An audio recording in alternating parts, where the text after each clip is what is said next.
faire basculer tout un secteur vers le numérique. Partons à la découverte de la marketplace d'objets de seconde main Selency, avec Charlotte Cadet, sa fondatrice. Avec son compagnon et associé Maxime, Charlotte a réussi à dépoussiérer un marché qui n'avait pas ou peu de présence online. Aujourd'hui, elle nous explique comment elle a réussi à remuer le milieu et nous parle de ses ambitions.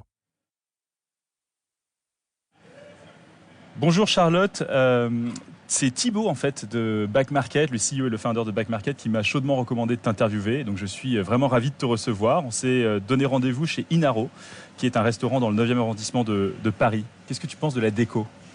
Écoute, c'est pas très vintage, mais ce restaurant est assez récent puisque je travaille dans le quartier, donc je l'ai vu progresser. Je trouve ça plutôt chaleureux, quoi qu'il arrive. D'accord, donc tu valides. Parfait. Je valide. Non, c'est très agréable. Super. Écoute, peut-être quelques mots sur ton parcours. Donc je crois que tu es d'origine bordelaise.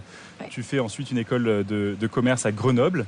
Et tu rejoins Decathlon et L'Oréal pour faire quelques stages, je crois, avant de rejoindre Little Agency, où tu vas rester 3 ans, qui est une agence de design. Et c'est ensuite que tu crées Brocante Lab, fin 2013, qui deviendra Selency. Est-ce que tu peux nous dire ce qui t'a décidé à te lancer dans l'aventure entrepreneuriale ? Alors moi, ce qui m'a décidé à me lancer, c'est clairement ma passion pour la déco, pour le coup. Et je dirais même plus précisément pour la brocante, pour les pièces chinées, les pièces qui ont une histoire, etc. Parce qu'au-delà de ces expériences, effectivement, dans des grandes entreprises, j'ai aussi eu la chance de baigner dans le secteur de la déco par ma maman quand j'étais plus jeune. Et j'ai fait des premiers jobs d'été chez des antiquaires quand j'avais une quinzaine d'années. Et ça m'a vraiment donné le goût de la Chine, le goût des pièces, vraiment des pièces chinées. Et je me suis très vite rendu compte que l'accès justement à ces pièces, ces antiquités, cette pièce de brocante et tout ça n'était pas forcément évident. Ça prenait énormément de temps pour rechercher, que ce soit faire le tour des brocantes, aller sur eBay, Le Bon Coin, chercher dans toutes les pages, etc. C'est pas forcément facile. Et donc l'envie d'entreprendre est partie vraiment de mon propre besoin d'avoir un site qui rassemble le meilleur de l'occasion, le meilleur de la brocante pour faciliter l'accès à ces pièces uniques. Ok, mais comment naît l'idée ? Est-ce que c'est quand tu es chez Little Agency, tu te dis j'aimerais bien créer une boîte et donc tu te dis ok, j'ai une affinité avec les pièces chinées, etc. Et tu commences à mûrir le concept ? Est-ce que c'est un truc qui arrive d'un coup ? Non, c'est quand même l'envie. J'avais quand même en parallèle aussi ce goût, cette envie d'entreprendre qui naissait aussi quand j'étais dans ma précédente entreprise. Et chez Little Agency, pour le coup, c'était une petite structure. On était une quinzaine. Et j'avais un métier. J'avais plusieurs métiers en fait et plusieurs casquettes. Et je crois que ce côté un peu touche à tout m'a vachement plu. Je me suis extrêmement épanouie dans ces précédents jobs. Et effectivement, c'est à ce moment-là que je me suis dit ah tiens. Et si je me lançais mon